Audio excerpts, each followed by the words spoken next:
Hello and welcome again to the Doctors Who Read Stuff. My name is Chris. I'm Chip.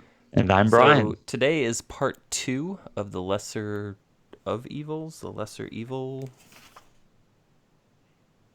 the Lesser Lesser The Evil. lesser evil. Yes. Yes. The lesser Right. evil, not A. The. So So, quick recap from last time. It's really Geralt's rode into Blaviken. He has a Kikimora that he killed. He ends up meeting with the local wizard who's having a problem with somebody hunting him. Blah blah blah.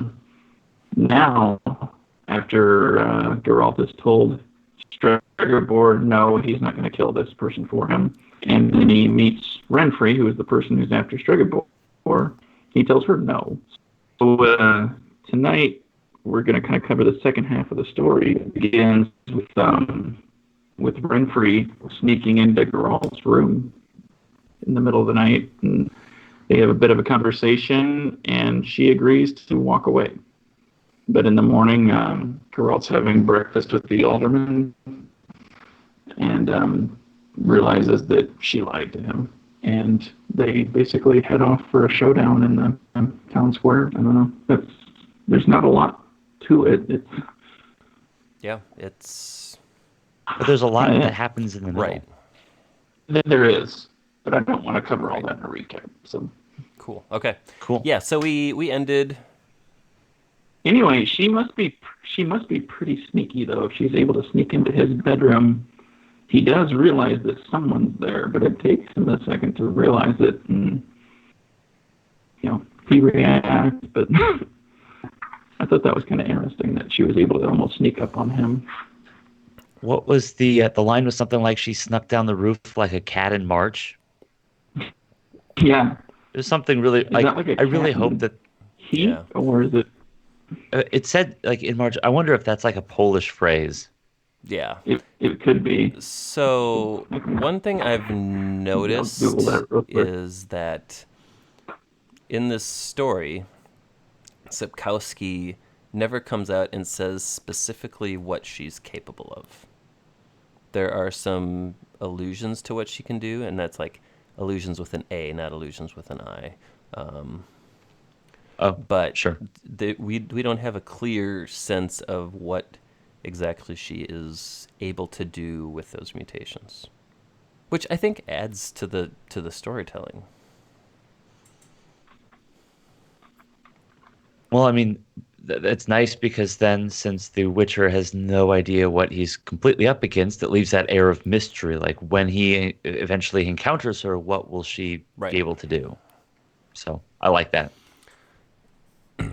But She certainly seems crafty.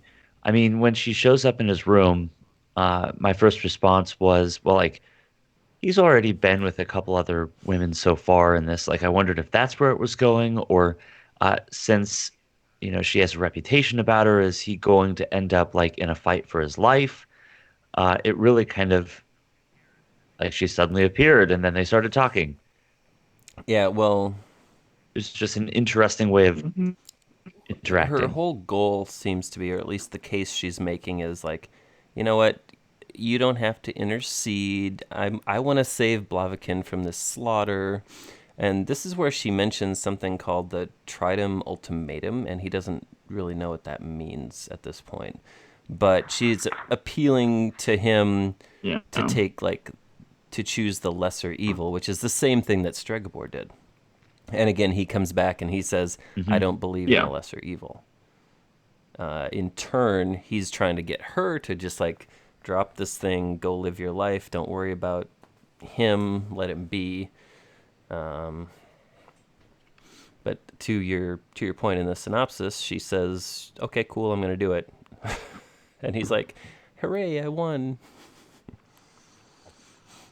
And then he did because she spent the night, but, whatever. Yeah. Well, this is where she kind of showed off her legs and was kind of trying to be alluring to him. And I think she was successful. It's just kind of inferred that they spend the night together. And we also got a little bit more of a backstory with her too, about how she was a princess and the whole the story that we heard from Stregobor, but Mm-hmm. from her perspective, what she did. And Hmm. I kind of got this weird sense while listening to it that she was almost in a certain way like Snow White and the Seven Dwarves. I don't know if either of you guys got that at all, but like I she was felt kind of, I yeah, I picked up on some of that. I mean, there was the whole mirror mirror thing, there was the poison apple, she lived with Gnomes. like gnomes, yeah. So I Yeah. kind of got the feeling like it was And weren't there like, 7 gnomes that you Yeah. talked about? yeah, Also, like the 7 dwarves. Yeah. but how she really was a princess. Anyway, um, so she kind of spins this elaborate tale, and he's like, all right, maybe I'm just better off. Like, well, she's just gonna leave town, so I don't need to do anything. Best Yeah. situation ever, right? I mean, he was expecting to have to intercede on one person's behalf, and then no, taken care of. End of the story, right? Yeah. That's where it ends. Okay, but no. Well, yeah. So he goes down to Right. have breakfast with the alderman in the morning. And he's kind of explaining how they're going to leave town and everything's resolved. And I think this is where Hmm. the alderman's kind of talking about like those thugs that she's got like on retainer that hang out. And Yeah. one of them he mentions Tridum, and he's Yeah, well there was one they called 15 and then the other one was the half mm-hmm. elf Sivril. And apparently Sivril had something to do with the massacre at Tridum. That's what the Which alderman like brings up. Renfri had mentioned the Tridum ultimatum, and Geralt didn't understand that, but now he's like, whoa, whoa, whoa, Yeah. whoa, hold on, what? Where? Yeah, yeah. And this is the point where he realizes that she's not leaving, and they're basically going Mm-mm. to go out into this market festival and kill people until the wizard, Start yeah, slaughtering comes people, right? out there. So, uh, interestingly to note Yeah. here, though, that he's got his swords and he's ready to go, and the alderman's like, "Oh no, no, no! There's got to be a different way to do this. You don't need the sword, do you?" Uh, Kind of do. yeah. Yeah. He has two Yeah. swords, and he's not afraid to use either one of them. So the interesting thing But yeah, in this next scene, like, because we go to the perspective of Renfri's crew, like in the market square, and like they're just having like some casual conversation, and they see Geralt come into the square, and they're like, "All right, well, she said he would do this, so." Yeah. But it it obviously comes to violence at this point, because we said last episode, like the last third of this or the last fourth of this is just like, but it's Yeah, this is right where they say or Sivril says Renfri was right. Give me the crossbow. yep. Yeah. And then they basically stare down Geralt with the crossbow, take a shot at him, and Geralt blocks yep, it with his sword. yep. He's quick enough to. So he obviously like drank And one they're of his like, potions or and they kind whatever. of have a, Yeah. oh, crap. But it's Yeah. interesting how quickly he dispatches the 7 of them. Well, he doesn't Right. come right at them. The description is quick to make it to understand that he basically covers them. He circles around them and kind of draws them out. From they're in. I assume they're in some sort of Yeah. protective stance, Hmm.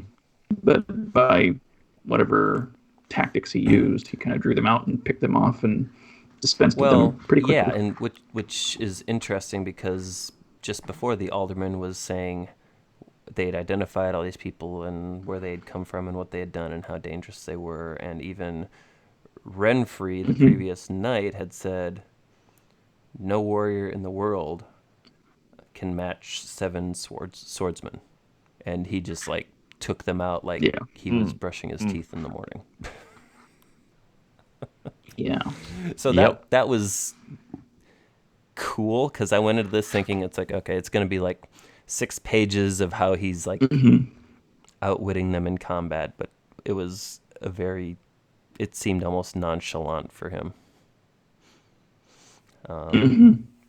Yeah, and with as overly confident as the group was, Yeah. they stood no chance. I And seem to I think Geralt knew that, but they I didn't. seem to recall him in the Netflix episode dropping a four-letter word like, "Oh, I guess I have Yeah. to go do this now." You know, like He says Yeah. that a when few I times That's in the like show. his catchphrase. but Yeah. right, but in this particular instance, it's like, all right, I got to go take out the trash. Like I'm pretty sure that's my reaction every time. It's like, Yeah. oh yeah, it's trash day. But Yep. yeah, he just kind of plowed right through them and Yep. dispatched all seven of them quickly. And then the Shrike shows up. And Or the Shrike. Shrike. Yep. Yes. And they seem more evenly matched. Yeah. Like she's countering his attacks, he's countering hers. They go back and forth a couple of times. I think he gets nicked in the chest, and then he finally like gets her in the thigh, right? Yeah, basically, I assume he Yeah. Yeah, cuts her femoral artery somehow. But yeah, so when she approaches him after he's dispensed of her crew, she just looks and says, "You've made your choice. Are you sure it's the Mm. right one?"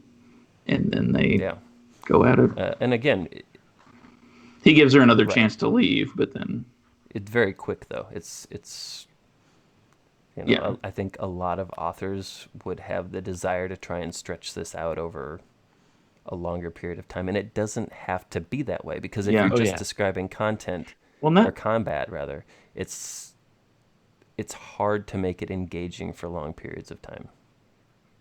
well, that's kind of reminds me of the way you're reading Tolkien, and I haven't read Tolkien in a while, but it was a lot of build up, and Yeah. the action was quick, and it was Hmm. done, and then he was moving on to something else. So, what you saw in the movies was much more action Right. packed than the books. Hmm. But yeah, there was action in the books. It was just few and Yeah. far between and Yep. used sparingly, but to great effect.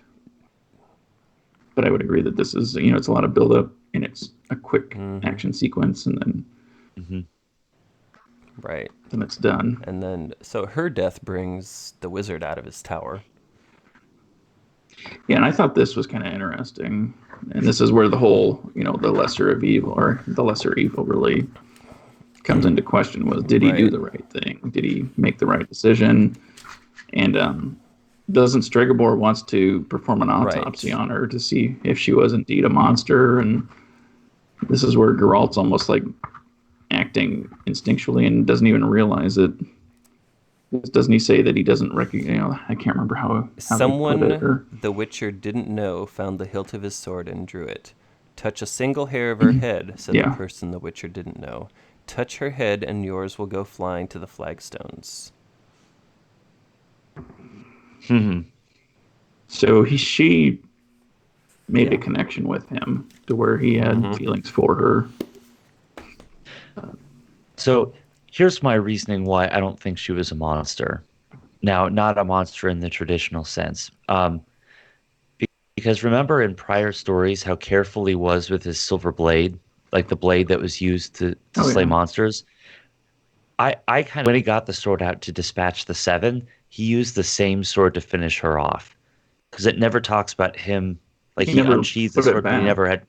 he never put it back and drew the other sword.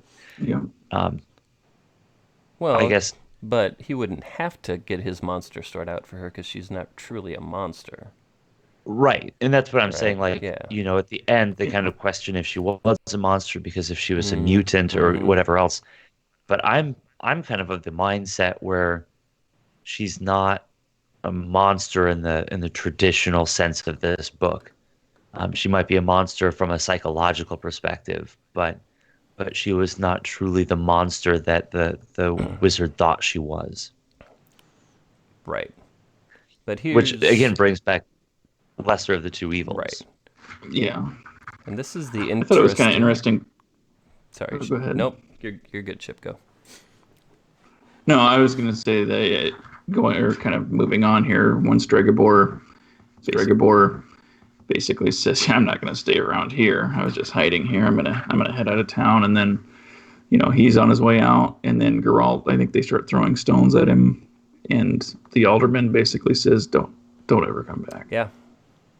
And so, And thus the legend of the Butcher of Blaviken is born. Because to the townsfolk, he just walked into the square and started killing people. killing people. Yeah. Because the townsfolk didn't realize that these 7 thugs and the lady were here to kill the wizard. And take as many of the townspeople with them as they needed to get their job done. Yep. So, one thing we talked about last time, Chip, was you brought up the shrike as being a bird. So we actually found the butcher bird. The butcher bird, which fits because what Geralt did here earned him the title Butcher. But we found a picture of the shrike that we're going to bring up. So here is a shrike. It's a cute little devil, and we see it. That's a cute bird. Yeah. It's got a mouse. It looks like it's ripping the head off another bird, and it looks like it's like it impaled the mouse on a thorn. So yeah, it totally fits. And this is like a 7 or 8 inch bird. Oh yeah. What is like a big raptor or some like predatory bird that you would think of? It's the size. It's about a little bigger than the mouse. The body is, so it's Yep. So that means that Renfri had to earn that nickname. Yeah. But yeah. But I think that adds a lot to her characterization. I think so too. To me. So next week we're going to hit the next story. We're going to figure out what's going on with the Knights of the White Rose and Geralt and the temple and all that fun stuff. I'm assuming they're going to continue that as well. So I think the next story is called A Question of Price. And this will be number 4. This is the 4th story? Yes. Yeah. So yep, chapter 4. We're at the halfway point. And we're looking forward to continue sailing through this. For those of you watching, thank you so much. Please hit the like button or the subscribe button below if you enjoyed this. Please use the comment section. We love to have conversations, discussions, things like that. And we will see you next week with the next installment from Andrzej Sapkowski's The Last Wish. Until then, Alon's